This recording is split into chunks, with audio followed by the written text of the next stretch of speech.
Hello, and welcome to another edition of For the Health of It, a new segment on health and wellness dedicated to getting important health information out to you and to our community.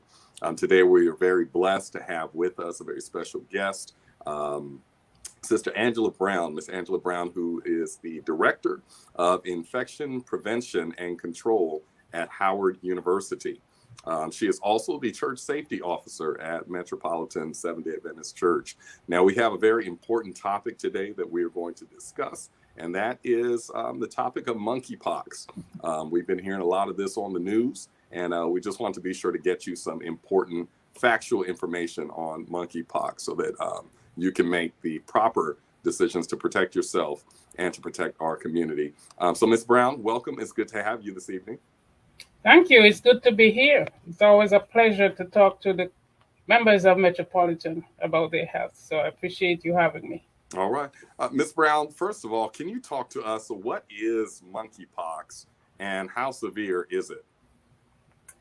Thank you. Monkeypox is a viral zoonotic infection.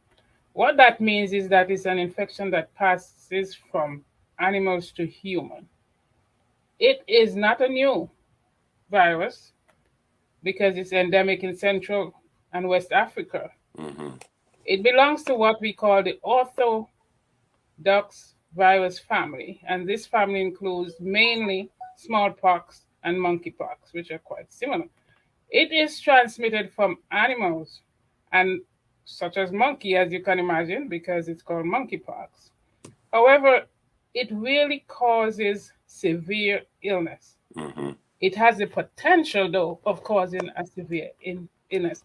Why is it of concern now is that it appears that it is spreading from person to person, and there are more cases than were usually seen, not only in America, but pretty much across several continents. And so that's why it's so important. Okay. Just to give you an idea about what's happening, as of today, when I looked at it, there were 35 confirmed cases in the U.S. Mm-hmm.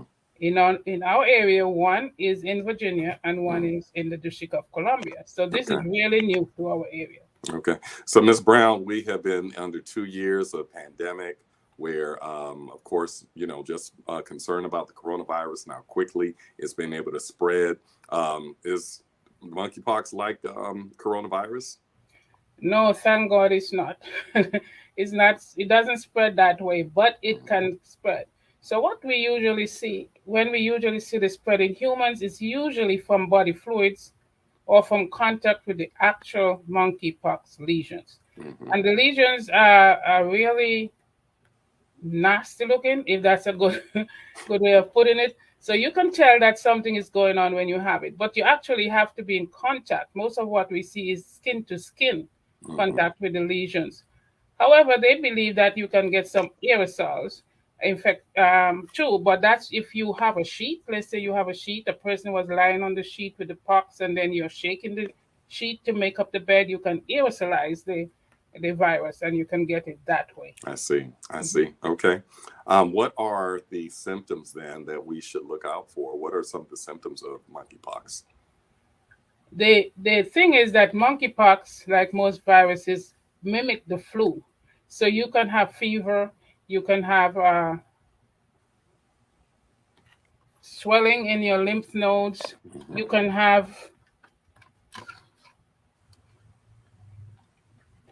for some people, because it's kind of different for people, for some people you can see headache, you can see muscle ache, and you notice as I'm going that is sounding pretty much like we had in COVID, right? Same symptoms. Okay. But usually when you have those initial symptoms, it's followed by the rash and the lesions. That's what you don't see in COVID. So once you get these symptoms and then you begin to have the rash can be in the palms of your hands, it can be on your face, and they're seeing it expressed in the genital area. So when you have these and then you see the rash, the thing is that you get to the doctor and let the doctor look at it and diagnose it. Okay. Is there a cure or is there treatment for monkeypox? Well, right now they have not. They treat it with the same things that they treat smallpox, the antivirals that they treat smallpox with. So they do. They don't have to create a new treatment. It's working when you use the smallpox treatment, Hmm. viral treatment.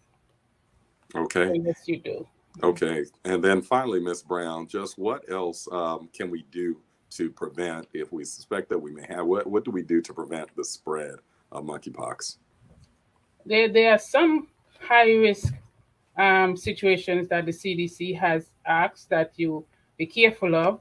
One, if you hear that someone says they have monkeypox, you need to be keeping away from them. That's number one. Hmm. If you know of someone with monkeypox, you need to avoid the skin. Don't go hugging them. In other words, avoid Hmm. the skin to skin contact with them. If you travel outside of the US to one of these endemic places that we're talking about, be sure that you're checking for lesions or rashes or stuff like that when you return. And if you Hmm. see those, then you need to go to the doctor. We Okay. need to be careful with animals contact too. We don't have any animals here that I know of, but there are some people who have exotic pets. Some people have monkeys and they have these animals that are from these countries like Hmm. Africa.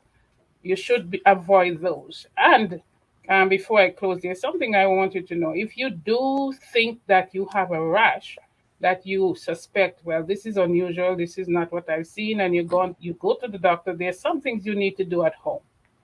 You need to separate yourself from the rest of those at home. Hmm.